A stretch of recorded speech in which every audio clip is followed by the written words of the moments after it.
आप देख रहे हैं आपका पसंदीदा news channel voice of Ladakh.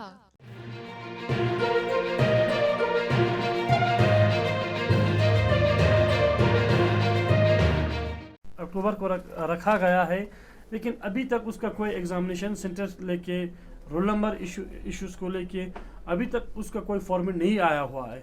तो बच्चे दूर दराज से आ रहा है, दिल्ली से आ रहा है, चंडीगढ़ से आ रहा है, श्रीनगर से आ रहा है, जम्मू से आ रहा है, और बच्चे कन्फ्यूजन में है कि क्या इसको फिर से पोस्टपोन तो नहीं करने जा रहा है, इसलिए कि क्योंकि एडमिनिस्ट्रेशन अभी तक इस पर साइलेंस है। डीसी साहब ने जो वादा किया था कि हम आपके रोल नंबर इशू करेंगे, एग्जामिनेशन सेंटर मेंशन करेंगे, आज सिर्फ 10 दिन बचे हैं। इस 10 दिन तक अभी तक उन्होंने ऐसा कोई ठोस इकदाम नहीं उठाया कि जिससे लगे कि ये एग्ज़ाम होने जा रहा है। उसके साथ साथ फॉरेस्ट गार्ड में आपके 15 से 16 पोस्ट है, इसको हमने आज नहीं उठाया है। खुद एलजी साहब को हमने रिटन में 5 बार मेमोरेंडम दिया है, एलजी साहब खुद गवाह है। आज की प्रेस कॉन्फ्रेंस एलजी साहब तक पहुंचेंगे। एलजी साहब आपको 2 बार हमने लेह में आके सबमिट किया, एक बार टीएफसी हॉल में सबमिट किया, एक बार डिस्ट्रिक्ट लाइब्रेरी में सबमिट किया। 4 मौके जहां पे आपसे हमने राबिता किया, 4 बार आपको डिस्ट्रिक्ट करगिल के अंदर जो एडवर्टाइज पोस्ट है उसको एग्ज़ाम करने के लिए आपसे 4 बार हमने डायरेक्टली राबिता किया। उसके अलावा डिस्ट्रिक्ट एडमिनिस्ट्रेशन के थ्रू, सीसी के थ्रू और डीसी के थ्रू हमने आपको बार बार रिप्रेजेंटेशन भेजी, खासकर मीडिया के थ्रू। लेकिन आज भी हमारे डिस्ट्रिक्ट एडमिनिस्ट्रेशन, न खुद डीसी साहब और न सीसी साहब ने इस एग्ज़ाम को कैसे कंडक्ट करना है, आज तक उसके ऊपर एलएचडीसी काउंसिल के अंदर और डिस्ट्रिक्ट एडमिनिस्ट्रेशन के डीसी ऑफिस के अंदर इन रिक्रूटमेंट के ऊपर एक भी मीटिंग इनकाद नहीं हुआ है। अगर देखा जाए तो हर 2 दिन में डीसी ऑफिस और काउंसिल में सीसी ऑफिस के अंदर हर 2 दिन कैपेक्स बजट के ऊपर रिव्यू मीटिंग होता है, लेकिन 7 आपके ऐसे एडवर्टाइज पोस्ट है, एडवर्टाइज के पोस्ट है, उसके ऊपर आज तक कोई ठोस इकदाम नहीं उठाया गया है। इसमें से एक आपका पंचायत अकाउंट असिस्टेंट है, दूसरा आपका फॉरेस्ट गार्ड है, तीसरा आपका अरबिक टीचर है, चौथा आपका मेडिकल में नर्सिंग और FMPHW है, 5वां आपका class 4 in youth service department में है, छठा आपका क्लास 4 2018 वाला है, और 7वां आपका account assistant, district account assistant 25 post था एजुकेशन और ये लेबर डिपार्टमेंट में, टोटल मिला के 25 पोस्ट था। अब प्रोपोगंडा सुनने में ये भी हो रहा है उस 25 पोस्ट के लिए हमने पर फॉर्म 400 रुपये दे के हमने फॉर्म सबमिट किया है। अब डिस्ट्रिक्ट एडमिनिस्ट्रेशन ने उस 25 पोस्ट को विड्रा किया है आर्टिस्ट को रेगुलर करने के लिए। ये एक बहुत बड़ी नाइंसाफ़ी है। और ऐसा अगर होता है टेक्निकल पोस्ट को, अकाउंट असिस्टेंट टेक्निकल पोस्ट है, उस पोस्ट को आप प्रमोशन भी नहीं कर सकते, 100% रिक्वायरमेंट होता है। अब इस तरह के अगर इकदाम अगर आप डिस्ट्रिक्ट एडमिनिस्ट्रेशन में कर रहा है तो अनएम्प्लॉयमेंट जो यूथ है वो कहाँ जाएंगे। आज डिस्ट्रिक्ट करगिल में इस 2 साल के अंदर हमने भी सुना कि चोरी हुई, डका हुई, या ड्रग्स में लोग यूथ आगे आ रहा है, ड्रग्स स्मगलिंग हो रहा है, या यहाँ डाके ज़्यादा हो रहा है, चोरी मर्डर्स हो रहा है। तो हु आर रिस्पॉन्सिबल? एडमिनिस्ट्रेशन इसका रिस्पॉन्सिबल है, क्योंकि एडमिनिस्ट्रेशन स्कूल्स को बंद करके रखा है, फेस्टिवल संस्कार में मनाया, फेस्टिवल दर्शित गरकोन में मनाया, एग्जामिनेशन चलाया 1 महीने का ब्यामाथांग में, 1 महीने का क्रिकेट टूर्नामेंट चलाया ब्यामाथांग में, मुहर्रम के जुलूसों में लाखों की तादाद ने वहाँ शिरकत की, बाजार में कोई मास्क या किसी चीज़ के ऊपर सोशल डिस्टेंस के ऊपर कोई पाबंदी नहीं है, नमाज जुमा नमाज जमात हर रोज़ होते हैं, ईद और छः या बुद्धिस्ट हमारे हर किस्म के लोकल फेस्टिवल्स यहाँ पे होते हैं। क्लास प्राइमरी से लेकर 6 क्लास के बच्चों को इन फेस्टिवलों में शिरकत करने के लिए स्कूल बंद करके रखा है, न कि बच्चों को कोविड से बचाने के लिए। महज इनका मकसद यही है कि इन स्कूलों को बंद रखे और फेस्टिवल में लोग शिरकत करें। क्या यह एडमिनिस्ट्रेशन का इक़दाम है? अगर एडमिनिस्ट्रेशन कोविड के मसले को लेकर संगीन है तो आपने किस स्कूल में प्रॉपर सैनिटेशन के थ्रू आज जो हाई सेकेंडरी चल रहा है उसमें एक से एक स्कूल दिखाओ जिसमें आपने कोविड वैक्सीन का चेक किया हो, या आपने मास्क दिया हो, या आपने सैनिटाइजर दिया हो, या आपका मेडिकल टीम वहां पे जाके किसी स्कूल को आपने रैंडमली चेक किया हो। क्या ऐसा कोई है एडमिनिस्ट्रेशन के ऊपर ऐसा कोई इक़दाम है? नहीं है। महज इस स्कूलों को महज इसलिए बंद करके रखा है ताकि फेस्टिवल चले, एग्जीबिशन चले, क्रिकेट टूर्नामेंट चले, हैंडबॉल का चला, खुद सीसी साहब उसमें चीफ गेस्ट थे, डीसी साहब चीफ गेस्ट थे, ले से टीम आए, वॉलीबॉल चले, यहाँ से बच्चों को कश्मीर में क्रिकेट खेलने के लिए भेजे। तो क्या यहाँ पे स्कूल नहीं चल सकते हैं? क्या स्कूल ओपन नहीं हो सकते हैं? और ये एलजी साहब से हम रिक्वेस्ट करते हैं कि 5 बार आपको मेमोरेंडम सबमिट करने के बाद आपने हमारे एडमिनिस्ट्रेशन को कौन सी नोटिस दी, या क्या आपने देने के बाद हमारे डिस्ट्रिक्ट एडमिनिस्ट्रेशन ने इसको सीरियस नहीं लिया कि ये पेंडिंग एग्जाम, ले में पंचायत अकाउंट का एग्जाम हुआ, रिजल्ट आया, फॉरेस्ट गार्ड का एग्जाम हुआ, रिजल्ट आया, ले की डीएसआरबी के अंदर एक भी पेंडिंग एग्जाम अभी नहीं है जिसका फॉर्म भरा हो और उसका एग्जाम नहीं हुआ हो। करगिल में कम से कम 12 ऐसे एडवर्टाइज पोस्ट है जिसका फॉर्म भरा है, अभी तक एग्जाम नहीं हुआ है। डीसी साहब इसका सरासर जिम्मेवार डीसी साहब है, इसलिए है कि डीसी साहब इसका चेयरमैन है, इसका हेड डीसी साहब है। आज तक कोविड बहाना बनाया, आज के बाद जोजिला बहाना बनाएंगे, विंटर बहाना बनाएंगे, और थर्ड वे के बाद ये बहाना बनाएंगे। हम न विंटर को बहाना बनाने देंगे, न कोविड को बहाना बनाने देंगे, और न थर्ड वे को। हम अगर आप जनवरी में एग्जाम देंगे तो हम तैयार है, अगर आप अभी नवंबर में देंगे तो हम तैयार है, लेकिन एडमिनिस्ट्रेशन कब जागेंगे ये आपसे सवाल है डीसी साहब की। आप कब इन चीजों के ऊपर आप, और 2018 का क्लास 4 के कोर्ट के केस में कितनी बार डीसी साहब ने रिप्रेजेंटेशन वहां पे अटेंड की? 3 बार तो आपका वहां पे डिस्ट्रिक्ट एडमिनिस्ट्रेशन के जो वकील है उन्होंने वहां पे कोर्ट की केस को अटेंड ही नहीं किया। तो क्या कोर्ट आपके हक में सीधा फैसला सुनाएंगे? क्यों आपके लीगल जो अथॉरिटीज है वो क्यों वहां पे जाके इस केस को फाइट नहीं करते, जिसमें 210 पोस्ट है? इस 210 पोस्ट को जब कोर्ट में लिया गया, आपके फॉल्ट से लिया गया, डिस्ट्रिक्ट एडमिनिस्ट्रेशन के फॉल्ट से। फॉल्ट ये रहा कि आपने एक पोस्ट का 2 जगह पे एग्जाम किया, जो मिस हुए थे, मिस के लिए आपने एग्जाम किया। अगर कल पंचायत अकाउंट में जो बंदा नहीं बैठेंगे 30 को, क्या नवंबर की 10 तारीख को आप फिर रएंगे? रखेंगे? क्या ऐसे एडमिनिस्ट्रेशन के डीएसआरबी के बोर्ड चलते हैं? अब अपनी गलती को छुपाने के लिए एडमिनिस्ट्रेशन अब कोर्ट में भी नहीं जा रहा है। ये 2018 में इसका एग्जाम हुआ, आज 2021, अब तो बड़े से बड़े केस अब कोर्ट से सॉल्व होके आता है। इसमें तो कौन सा ऐसा मसला है कि ये हल नहीं हो पा रहा है, या एडमिनिस्ट्रेशन सीरियस नहीं है? मेन मकसद ये कि एडमिनिस्ट्रेशन ने, आप खुद चेक कर सकते हैं कि इतने सारे पोस्टों को लेके इसको किस तरीके से एग्जाम कंडक्ट करना है और कैसे इसका एग्जाम लेना है, कैसे इसके रिक्वायरमेंट रूल्स को बनाना है। अभी तक हमारे डीएसआरबी के डिप्टी डायरेक्टर और चेयरमैन डीसी साहब और कौंसल के जो रिप्रेजेंटेशन है, इन्होंने इसके ऊपर एक भी मीटिंग नहीं बिठाई है। ये पूरा करगिल के आवाम जानता है, और कम इन फ्यूचर अगर यही रहा तो अब अनएम्प्लॉयमेंट यूथ्स की तरफ से अब बाजार, हम मर्चेंट इंस्टीट्यूशन और टैक्सी इंस्टीट्यूशन को हम उनको अजियत करना नहीं चाहते हैं। हम अपने जगह पे हंगर स्ट्राइक पे बैठेंगे, और जब तक ये चीज़ें हल नहीं होती हैं और हम इन चीज़ों से हाथ नहीं उठाएंगे। और मीडिया हजरात से यही गुजारिश है कि खासकर जो पेंडिंग एग्जाम्स है डीएसआरबी की, इन एग्जाम्स को अगर नवंबर के एंडिंग तक या दिसंबर के 15 तक ये तमाम 12 एडवर्टाइज पोस्ट को अगर आप लोग एग्जाम नहीं करते हैं डिस्ट्रिक्ट एडमिनिस्ट्रेशन, तो डिस्ट्रिक्ट एडमिनिस्ट्रेशन खुद रिस्पॉन्सिबल है कि आप हायर अथॉरिटीज को आप क्या जवाब देते हैं। और हम जो नेक्स्ट हम एक्शन उठाने जा रहा है वो वक्त की तकाजे को देखते हुए, तमाम अनएम्प्लॉयमेंट यूथ को कॉन्फिडेंस में लेते हुए ये हम एक्शन उठाने जा रहा है। इससे पहले डिस्ट्रिक्ट एडमिनिस्ट्रेशन को इस पर सोचने की ज़रूरत है।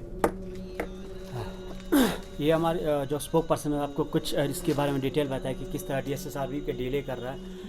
तो अब एक चीज़ सोचिए कि हम कई बार हमने ये जो मेमोरेंडम हमने प्रेजेंट किया था, आपके पास गवर्नर के पास गया था, एमपी के पास गया था, यहाँ डीसी के पास गए थे, हमारे जो पब्लिक रिप्रेजेंटेटिव हमारे सीसी के पास भी गए थे। इन सब के पास कई बार हमने मेमोरेंडम सबमिट किया, कई बार हमने अपनी बात आगे रखा है, लेकिन कहीं ना कहीं इनके ऊपर कोई ये सीरियसनेस दिखा नहीं रहा। सबसे जो हमारी स्पोक पर्सन बात कर रहे थे स्कूल कोविड को लेकर, स्कूल को लेकर, एक चीज़ यहाँ पर मैं ऐड करना चाहूँगा। ये जहाँ से आपको इनकम जनरेट हो रहा था, यहाँ से जो एग्जीबिशन, वहाँ से थोड़ा आपको इनकम जनरेट हो रहा था, कहीं ना कहीं गवर्नमेंट को कुछ मिल रहा था, तो इसी वजह से आपने उसको खुला रखा, क्योंकि वहाँ से आपको इनकम जनरेट होता है। बच्चों का आपने ज़रा एक बार भी नहीं सोचा। चाहते तो ये एक प्रोसेस के थ्रू यानी इसको खोल सकते थे। बच्चे मैं आपको कुछ वीडियोस भी है, कुछ दिखाता हूँ। आप एग्जीबिशन का कितने कब से 8 बजे से लेकर शाम के 8 तक खुले रहते थे, और इसमें इतना भीड़ था, एक ज़रा भी वहाँ पर ना कोई आपके पास वहाँ पर मास्क का वो था, ना आपके पास कोई सैनिटाइजर था, कुछ भी नहीं था। एक बार भी एडमिनिस्ट्रेशन वहाँ नहीं आया, एक बार भी पुलिस वाले चेकिंग के लिए नहीं आते, एक बार भी नहीं देखा था। ये कहीं ना कहीं स्कूल को बंद रखने के इसका बहाना जो भी हम हमारे स्पोक पर्सन जो कहा इसको कहा। और एक चीज़ मैं लास्ट में कहते चलूँ, अगर अभी भी स्पेशल एरिया सर्वी को लेकर अगर कुछ आप इस रिक्रूटमेंट को अगर आप नहीं करते हो तो सुन हम करगिल डेमोक्रेटिक अलायंस के साथ कोलैबोरेटली और बाकी जितने भी स्टूडेंट्स हैं, रिलीजियस ऑर्गेनाइजेशन है, जो भी आपके पास जितने भी हम आर्टिस्ट हैं, जो भी हम सबको एक पहले स्टेप वाइज हम एक वो शुरू करने जा रहे हैं। तो हो सकते हैं इन सुन सब करने के बाद हम पूरे लद्दाख को बंद कर देंगे। इसके बाद हम हंगर स्ट्राइक पे जाएंगे। सुन आपको पता चलेगा कि हम इसके ऊपर कोई एक्शन ले रहा है, पक्का लेंगे। और हो सकते हो ज़रूरत पड़े तो हम किसी हद तक जा सकते हैं। और हंगर स्ट्राइक पे भी हम ये तो डेफिनेटली कि हम हंगर स्ट्राइक पे जा रहे हैं अगर हमारी ये डिमांड पूरी है, क्योंकि कोई सुन नहीं रहा है, क्योंकि हम हर जगह। और ये बहाना नहीं होना चाहिए डिस्ट्रिक्ट एडमिनिस्ट्रेशन को कि इन एग्जाम को कंडक्ट करने के लिए विंटर आ रहा है, ये कोई एक्सक्यूज नहीं है। विंटर में आप एग्जाम कर सकते हैं। हमने आपको 400 रुपये पर पेपर की फीस दिया है। आप हीटिंग अरेंजमेंट कर सकते हैं, आप एग्जामिनेशन सेंटर में आप सिक्योरिटी रख सकते हैं, CCTV कैमरा अटैच कर सकते हैं। हम आपको इतना फीस दे रहा है तो आप हमें क्या दे रहा है? आप OMR शीट भी हमें नहीं दे रहा है और हमसे फीस आप 400-500 रुपये ले रहा है। और इस बार ये बहाना नहीं चलेगा। आइंदा जो भी पोस्ट होगा, चाहे समर हो चाहे विंटर हो, उसका कोई यहाँ पे बहाना चलने वाला नहीं है। आज के बाद जो भी एग्जाम होगा वो विंटर में ही होगा, क्योंकि इस विंटर को हमने एक वेकेशंस के तौर पर रखा है। न डेवलपमेंट काम चलता है, न पोस्ट होता है, कुछ भी नहीं होता है, पूरा हैंग करके रखता है विंटर के नाम पे बहाने बना के। और जो 12 जो टेस्ट पोस्ट है, इस बार हम इसको विंटर में करके ही दिखाएंगे। देखते हैं कि डिस्ट्रिक्ट एडमिनिस्ट्रेशन कैसे इसको कंडक्ट नहीं करता है। अगर डिस्ट्रिक्ट एडमिनिस्ट्रेशन अगर इन चीज़ों के ऊपर सीरियस नहीं होता है, अदर तरीके हैं जिस तरीके से डिस्ट्रिक्ट एडमिनिस्ट्रेशन को समझा सकता है। आज के बाद देखो, हमने मेमोरेंडम खुद LG साहब के कहने पर हमने कोई शोर शराबा नहीं की। यहाँ पे LG साहब ने जो हमें एश्योरेंस दिया था कि आपके जितना भी पेंडिंग एग्जाम है वो इसी साल करवाएंगे। अब तो साल तो खत्म होने जा रहा है, नवंबर और दिसंबर बचा है। अब LG साहब या तो आपके एडमिनिस्ट्रेशन को यहाँ के लोकल एडमिनिस्ट्रेशन नहीं मान रहा है, या तो आप यहाँ के लोकल एडमिनिस्ट्रेशन को इंस्ट्रक्शन ही नहीं दे रहा है। ये एक बहुत बड़ी चीज़ है। तो LG साहब, आपसे हमारी डेयर रिक्वेस्ट है कि हम करगिल में फिर से इस तरीके से पंगा धरना फसाद फितना फैलाना नहीं चाहते। हम पीस चाहते हैं, हम अमन चाहते हैं। और अमन तरीके से हम आपसे चाहते हैं कि ये जो पेंडिंग एग्जाम्स है इसको जल्द अज जल्द करवाया जाए। अगर हमारे यहाँ पे डिस्ट्रिक्ट एडमिनिस्ट्रेशन के ऑफिसर सीरियस नहीं है तो उनको हटाना चाहिए। मैं सीधा बोल रहा हूँ, अगर हमारे एडमिनिस्ट्रेशन में जो डिस्ट्रिक्ट ऑफिसर है या खुद LHDC के मेंबर से अगर इनमें सीरियस नहीं है तो इनको हटा। जो सीरियस बंदे हैं उनको लाओ, जो इनको एग्जाम को काम कराओ। पिछले साल 3 करोड़ डिस्ट्रिक्ट बजट से 3 करोड़ गवर्नमेंट एम्प्लॉयज के तनख्वाह का पैसा वापस गया। तनख्वाह का पैसा 3 करोड़ वापस गया। इस साल तो 6 करोड़ जा रहा है। 202 पोस्ट ये क्लास 4 का था, अब 202 इस पर ऐड हो चुका है। तो कौन जिम्मेदार है? क्या पब्लिक जिम्मेदार है? क्या इमाम जुमा जिम्मेदार है इसका? क्या हमारे काउंसलर जिम्मेदार है? क्या CC साहब है? क्या DC साहब है? कौन इसका जिम्मेदारी उठाएंगे? बाजार में अगर हल्की से जुलूस होता है तो इतने इन्वेस्टिगेशन करते हैं कि इसका कौन जिम्मेदार है। अगर एक शीशा फूटा तो 50 से 100 बंदों के ऊपर FIR इंक्वायरी होता है। अब इनके ऊपर क्यों इंक्वायरी नहीं होता है? क्या डिस्ट्रिक्ट एडमिनिस्ट्रेशन के हेड ऑफ द HODs के ऊपर इंक्वायरी नहीं होनी चाहिए? क्या डिप्टी डायरेक्टर जो एम्प्लॉयमेंट है उसके ऊपर इंक्वायरी नहीं होनी चाहिए? क्या रीजन है डिस्ट्रिक्ट एडमिनिस्ट्रेशन के ऊपर इन चीज़ों को बंद करने के? आपके UPSC का एग्जाम हो रहा है, नेट और इसका अभी नीट के एग्जाम हुआ, हर जगह पे एग्जाम हो रहा है। अब JK बोस की 10-12 के एग्जाम होने जा रहा है कि इसमें भी कोविड का बहाना बनाएंगे। ये डिस्ट्रिक्ट लेह में हुआ फॉरेस्ट गार्ड का अकाउंट असिस्टेंट का, यहाँ पे क्यों नहीं हो रहा है? क्या हम एलिजिबल नहीं है? क्या या तो क्या हम इंडिया का सिटीजन नहीं है? या तो क्या हमारे साथ मजाक हो रहा है? क्या हमारा कोई सुनने वाला नहीं है? ये बहुत बड़ी क्वेश्चन है डिस्ट्रिक्ट एडमिनिस्ट्रेशन खासकर DC साहब को, कि DC साहब अगर झूठ बोल रहा है तो आप हमारे ऊपर FIR कर सकता है कि आपको हमने कितनी बार मेमोरेंडम दिया इस डिस्ट्रिक्ट जो पेंडिंग जो एग्जाम से, और खुद गवर्नर साहब आपसे हम कितनी बार मिला और DC साहब से कितनी बार मिला। क्या आप अभी भी हमारे पास जो मेमोरेंडम आपको हमने सबमिट किया वो हमारे पास कॉपी है, वो हम सोशल साइट पे आपको वायरल करेंगे जिस डेट पे हमने DC और गवर्नर को दिया और CC साहब को दिया। और क्यों CC साहब और DC साहब इस पे सीरियस नहीं हुए, इसके ऊपर अगले जो हमारा अनएम्प्लॉयमेंट यूथ जो कॉन्क्लेव होगा उसमें हम रिलीजियस हेड्स KDA सबको बुला के जिसका भी खामी है हम उसको आगे लाएंगे। उससे पहले अगर डिस्ट्रिक्ट एडमिनिस्ट्रेशन इन चीज़ों के ऊपर अगर सीरियस नहीं होता है तो ऐसा कुछ इकदाम उठाना पड़ेगा। विद इन लाख के मेंटेन्स करते हुए कि जिससे हमें अपना हक मिले।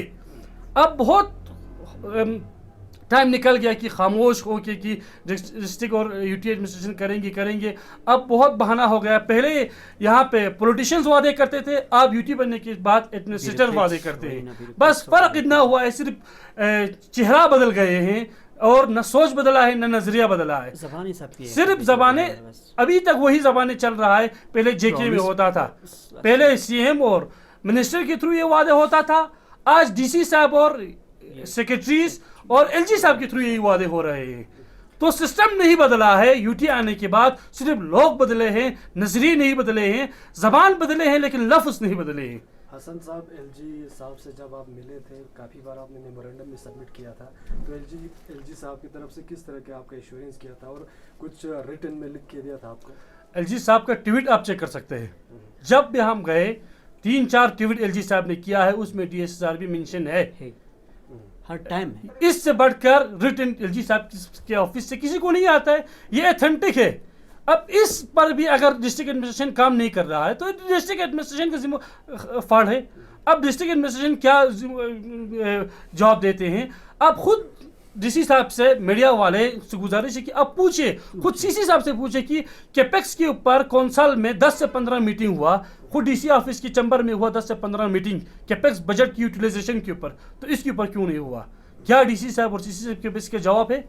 ये एजुकेशन को यहाँ पर जो करगिल में एजुकेशन को हमेशा लास्ट पे रिप्रेजेंट किया जाता है। जब सारे आपका ये बजट रोड वोड जो जिन जम्बा जो भी आपको सब खत्म होने के बाद ही आप एजुकेशन को, यहाँ पर एक चीज़ ये वाहिद जगह जहाँ पर एजुकेशन को कभी प्रेफरेंस दिया ही नहीं जाता। डीसी साहब से जब आप मिले थे, मेमोरेंडम में आपने सबमिट किया था, तब उस वक्त डीसी साहब की तरफ से किस तरह का आपको यकीन दहानी दी? डीसी की तरफ से हमें ये यकीन दहानी हुआ था, जो भी हमने लिखा था कि इस टाइम पे एग्जाम हो चुका, उसने कहा था हाँ बेटे ये सारे उसी टाइम पे हो जाएंगे, विद इन इस साल के एंडिंग से पहले हम सारी ये जो भी आपका पेंडिंग वो सारा ये आपका तमाम कर देंगे, इतना तक प्रॉमिस हुआ था। यहाँ डिस्ट्रिक्ट लाइब्रेरी के हाल में जब गवर्नर साहब आए थे, उस वक्त जब हमने गवर्नर और डीसी साहब दोनों के साथ में जब हमने इस इशू को उठाया, तो डीसी साहब ने गवर्नर को क्या कहा था ये आप डीसी साहब से पूछे, और गवर्नर ने डीसी साहब को क्या कहा था ये आप गवर्नर साहब से पूछे कि इसी पेंडिंग डीएसआरबी के एग्जाम के ऊपर या तो मिले वक्त है कि एग्जाम होने नहीं दे रहा है, या तो सीरियस नहीं है, या तो एडमिनिस्ट्रेशन सीरियस नहीं है, या तो यूटी एडमिनिस्ट्रेशन सीरियस नहीं है। तो आपके सिमोग की तरफ से आने वाले दिनों में किस तरह का इकदाम रहेगा अगर ये सिलसिलावार ऐसे ही रहते हैं? तो आने वाले दिनों में हम देखेंगे, कुछ हम टाइम दे देंगे, कुछ टाइम के अलावा हम भी टाइम दे देंगे। कुछ आप टाइम में अगर ये सारे नहीं निकल आते तो पूरा हम पहले सीरीज वाइज हम एक इवेंट चलाएंगे, और डेफिनेटली हमारा अल्टीमेट एम यही है कि अगर आप इसके बाद सीरियस नहीं तो वो दिन भी दूर नहीं है कि हम हंगर स्ट्राइक पे जाएंगे, और जो भी होगा हंगर स्ट्राइक में किसी बच्चे को जो कुछ भी अगर हो गया तो आपका यानी यूटी एडमिनिस्ट्रेशन ही रिस्पॉन्सिबल है इसके। जो आज लेम हुआ पीसफुल प्रोटेस्ट हम भी नहीं चाहते हैं, हम भी नहीं चाहते। हमें पता है किस तरह से ये कोविड-19 कारोबार को बहुत प्रॉब्लम हुआ, लोगों को बहुत प्रॉब्लम, किस तरह का हम कभी नहीं चाहते किसी को कोई तकलीफ हो, डिफिकल्टीज आ जाए। हम भी कभी हड़ताल पे कॉल नहीं देंगे, आप हमें वो मौका ही ना दें। जो आप हम जो गुजारिश कर आप वो कर दो, हम वो नौबत आएगी नहीं। आज जो ले में बंद हुआ है उसकी वजह से कितने लोगों का कारोबार ठप हुआ है, कितने लोगों का प्रॉब्लम आ रहा है, कितने लोग डिफिकल्टीज फेस कर रहा है। हम भी नहीं चाहते कि अपने करगिल वासियों को पिछले साल 31 अक्टूबर को यूटी के 1 साल होने का जश्न मनाया था। क्या इस साल जश्न मनाने के लिए आपके पास कुछ है? क्यों एडवर्टाइज नहीं हो रहा है? पिछले साल तो आपने बड़े बड़े हुटिंग बोर्ड लगाए थे कि यूटी के 31 अक्टूबर का हम बड़े से बड़े करेंगे, इवेंट्स करेंगे। आज कोरोना, इस साल कोरोना आपके पास है।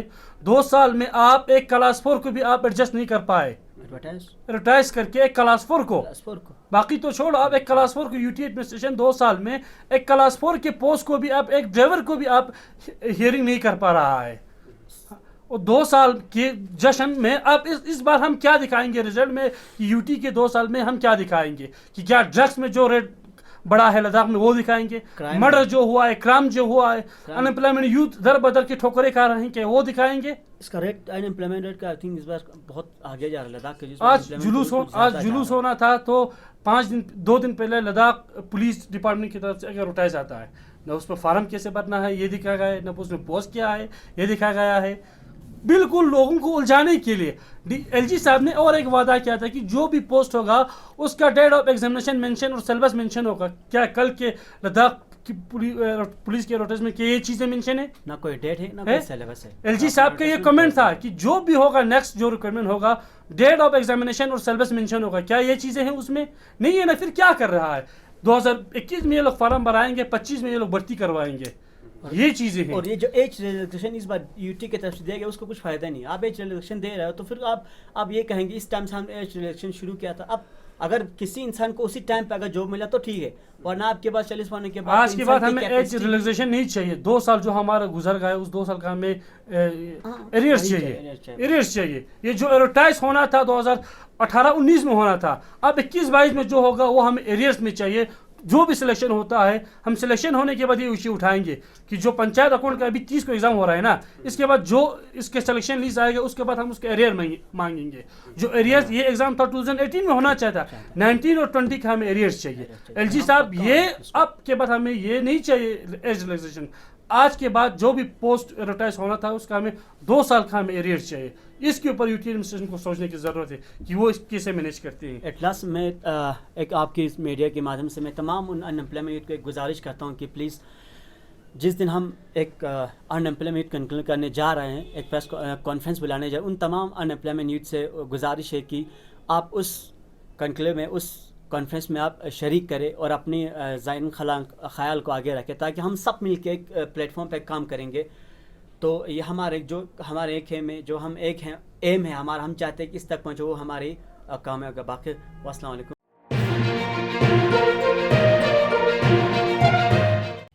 मकामी, कौमी और बैनुल-अक़वामी ख़बरों से बाखबर रहने के लिए चैनल को लाइक, शेयर और सब्सक्राइब करें।